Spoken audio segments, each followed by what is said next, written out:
पहले ही लालू जी बोल दिए थे इस चीज़ को। तो अब तो ये बोल रहे हैं, ये ब्रेनलेस हो गए हैं। ब्रेन जो है ना, उनके दिमाग नहीं है नीतीश जी की, दिमाग नहीं है उनका। ब्रेनलेस हो गए हैं और उनको इस पद पर रहने का अधिकार नहीं है। उनकी मानसिक क्षमता का वो मेडिकल जांच होना चाहिए। मानसिक क्षमता का मेडिकल जांच होना चाहिए, क्योंकि स्वस्थ मानसिक रूप से व्यक्ति ही इन सब पदों पर रहने का अधिकार है। आर्थिक शोषण नीतीश जी कर रहे हैं। तो आप भला करना चाहते हैं, महिलाओं को विकास यात्रा पर निकले हुए हैं नीतीश जी, तो क्यों न सभी महिलाओं का मानदेय में बढ़ोतरी कर रहे हैं? क्यों न मानदेय जो है न्यूनतम मजदूरी से ऊपर कर रहे हैं? तो ये सरकार में लोगों को सिर्फ और ख़ास करके महिलाओं को और जो भी मानदेय पर काम करने वाले लोग हैं, उनको घोर शोषण किया जा रहा है। इसका हम लोग जो है ना विरोध करते हैं। जो पढ़ने लिखने वाले जो छात्र हैं, जो उम्मीद के साथ, मेहनत के साथ पढ़ते हैं, उनके साथ सरकार ये धोखाधड़ी कर रही है। तो आने वाला 2025 में ये नौजवान जो मेहनत कर रहे हैं अपने भविष्य के लिए, सबसे पहले नीतीश जी की भविष्य को अंधकार में भेजने का काम करेंगे, उनको कुर्सी पर उतार कर के तेजस्वी को बैठाने का काम करेंगे। अभी मेरी मौजूदगी छपरा के गरखा विधानसभा में है। 2025 के विधानसभा चुनाव का आगाज हो चुका है। कुछ ही महीनों के बाद 2025 का चुनाव होना है। हमारे बीच गरखा विधायक सुरेंद्र राम जी हैं। इनके द्वारा भोज का आयोजन किया गया है गरखा विधानसभा में। आइए इनसे जानते हैं।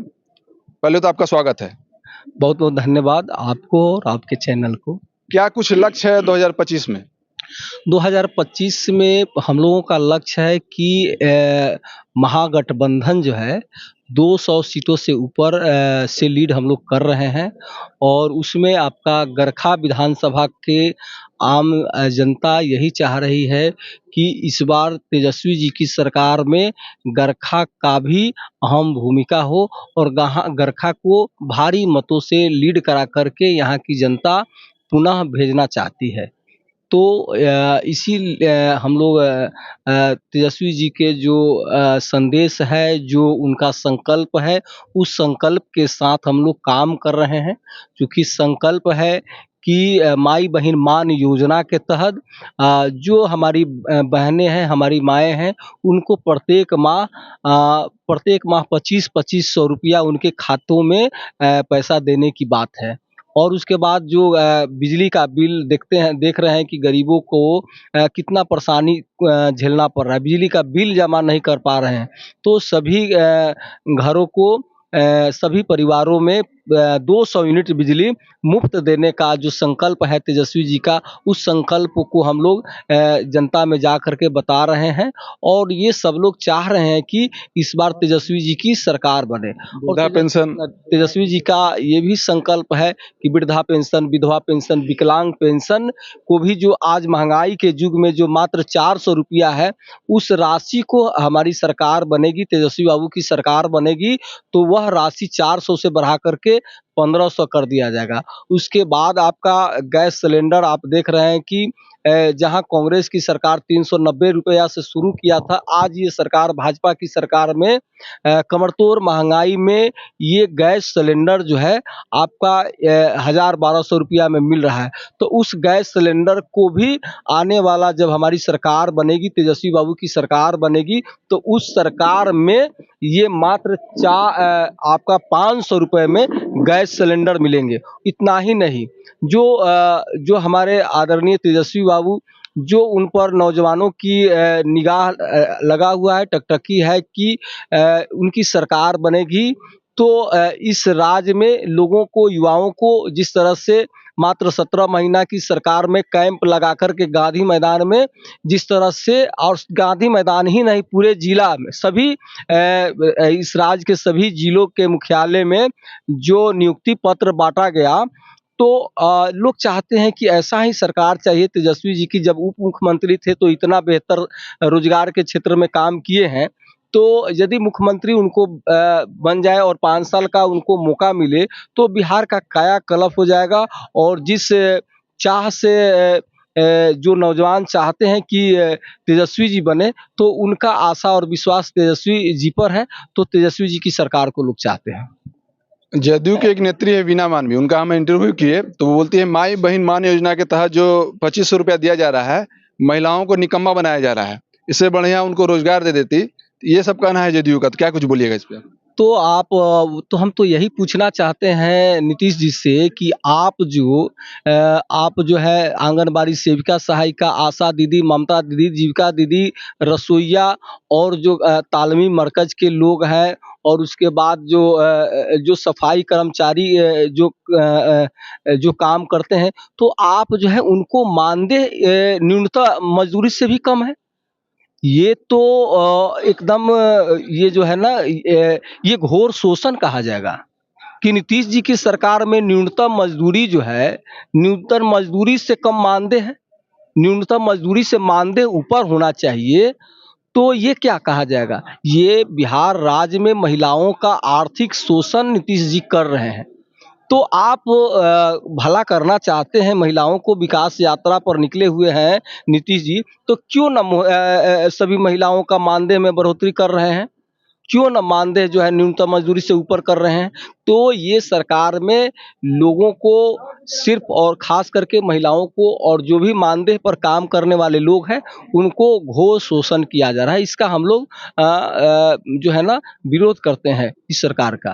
नीतीश कुमार तो बोलते हैं महिलाओं को आगे बढ़ाने का काम हमने किया है। तो आगे बढ़ाने का काम कहाँ से किए हैं? आप तो शोषण कर रहे हैं। अंग्रेजों के ज़माने में भी इस तरह का शोषण नहीं था। अंग्रेजों के ज़माने में भी मज़दूरी जो लोगों को मिल रहा था, तो न्यूनतम मज़दूरी से कम कोई मानदेय था ही नहीं। तो आप किसी से काम करा रहे हैं तो उनको उचित मज़दूरी मिलना चाहिए। तो आप मज़दूरी दे नहीं रहे हैं, तो कैसे आगे बढ़ाना क्या कहा जाएगा? आगे बढ़ाने की बात क्यों कर रहे हैं?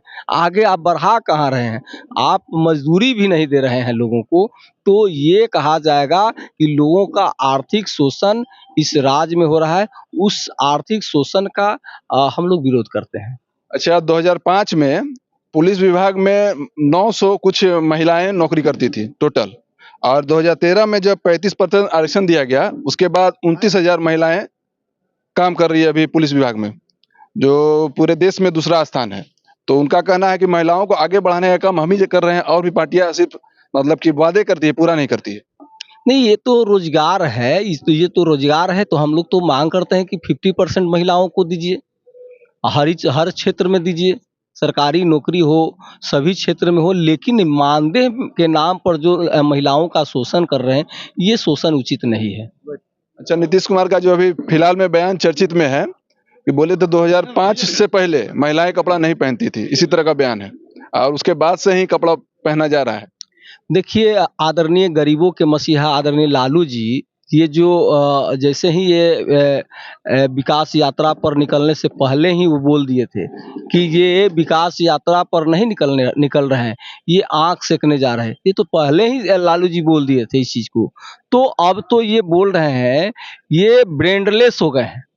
ब्रेन जो है ना, उनके दिमाग नहीं है नीतीश जी की, दिमाग नहीं है उनका। ब्रेनलेस हो गए हैं, और उनको इस पद पर रहने का अधिकार नहीं है। उनकी मानसिक क्षमता का मेडिकल जांच होना चाहिए। मानसिक क्षमता का मेडिकल जांच होना चाहिए, क्योंकि स्वस्थ मानसिक रूप से व्यक्ति ही इन सब पदों पर रहने का अधिकार है। जो व्यक्ति स्वस्थ नहीं है, उनको बिहार के मुख्यमंत्री रहने का अधिकार नहीं है। हम लोग बिहार के राज्यपाल से इस चीज़ को मांग करते हैं कि नीतीश जी की मानसिक स्थिति का जांच होना चाहिए। उनका, चूँकि ये ब्रेनलेस हो चुके हैं, सोचने समझने का क्षमता उनका खत्म हो गया है। इसीलिए आज के युग में महिलाओं को बार-बार कभी विधानसभा में अपमान कर रहे हैं, और कभी महिलाओं के यहाँ जा कर के अपमान कर रहे हैं। इससे यही पता चलता है कि नीतीश कुमार जी ब्रेनलेस हो चुके हैं। इनकी मानसिक क्षमता, दिमाग की ये जांच होना चाहिए। अच्छा, पशुपति पारस लगातार लालू जी से मिल रहे हैं, क्या कुछ खिचड़ी पक रहा है? नहीं, देखिए, चूँकि इस देश की संविधान को खतरा है। देश के देश का जो हम लोगों को जो इस तरह का माहौल जो बना हुआ है, इस देश में उन्मादी ताकतों को बढ़ावा मिल रहा है। तो सब लोग चाहते हैं कि देश में गांधी जी का देश सुरक्षित रहे, नेहरू जी के देश सुरक्षित रहे, देश में सद्भाव बना रहे, देश का संविधान सुरक्षित रहे। हम लोगों को देश में हम लोगों को जो संविधान में जो अधिकार दिया गया है, वो अधिकार सुरक्षित रहे। तो इसके लिए देश की संपत्ति सुरक्षित रहे, इसके लिए सब लोगों को एकजुट होना पड़ेगा। और एकजुट हो रहे हैं सब लोग। महागठबंधन में आ सकते हैं। महागठबंधन में कोई आना चाह रहे हैं तो ये महागठबंधन को मजबूत करना होगा। और ये अच्छी बात है, कोई आएंगे तो उसको कोई कहीं रोका नहीं जा सकता है। तो स्वागत है। स्वागत किया ही जाएगा। अच्छा, 2025 में नया साल है, इसमें सरकार बनने का उम्मीद है? हाँ, ये तो आप देखिएगा कि महिलाओं से पूछ लीजिए, महिला से पूछ लीजिए, दलित से पूछ लीजिए, किसान से पूछ लीजिए, नौजवान से पूछ लीजिए, सब लोग चाह रहे हैं तेजस्वी। 25 में सिर्फ तेजस्वी, और 25 में सिर्फ तेजस्वी, और तेजस्वी को ही लोग चाह रहे हैं कि बिहार का मुख्यमंत्री बने। जिस तरह से आप देखे होंगे कि 17 महीना में जिस तरह से माइक्रो मैनेजमेंट करके, कैलकुलेशन करके जो तेजस्वी जी बोलते हैं, उसको लागू कराने का काम भी करते हैं। जिस तरह बीपीएससी अभ्यर्थियों पे लाठी चला, सरकार नीतीश कुमार उस पर एक शब्द नहीं बोले, तो क्या कुछ बोलना चाहिए उस पर? अच्छा, नीतीश कुमार जी के ही लोग जो है ना पेपर लीक करा रहे हैं। नीतीश कुमार सरकार के लोग ही माफिया का काम करेंगे तो नीतीश जी क्या बोलेंगे? चूंकि नीतीश जी के ही लोग जो है ना पेपर लीक का मामला हो या उसमें लोगों से पैसा लेकर के उसको पास कराने का जिम्मेवारी लिए होंगे, तो नीतीश जी क्या चाहेंगे? तो चाहिए था ये कि बीपीएससी के जो है पेपर लीक के मामले में परीक्षा को रद्द करके पुनः परीक्षा लेना चाहिए, लेकिन ऐसा नहीं कर रहे हैं। तो जो पढ़ने लिखने वाले जो छात्र हैं, जो उम्मीद के साथ, मेहनत के साथ पढ़ते हैं, उनके साथ सरकार ये धोखाधड़ी कर रही है। तो आने वाला 2025 में ये नौजवान जो मेहनत कर रहे हैं अपने भविष्य के लिए, सबसे पहले नीतीश जी की भविष्य को अंधकार में भेजने का काम करेंगे, उनको कुर्सी पर उतार कर के तेजस्वी को बैठाने का काम करेंगे, तेजस्वी जी को। चलिए, हमारे साथ सुरेंद्र राम जी थे। बाकी आपको वीडियो कैसा लगा आप कमेंट करके मेरी राय जरूर दें। धन्यवाद।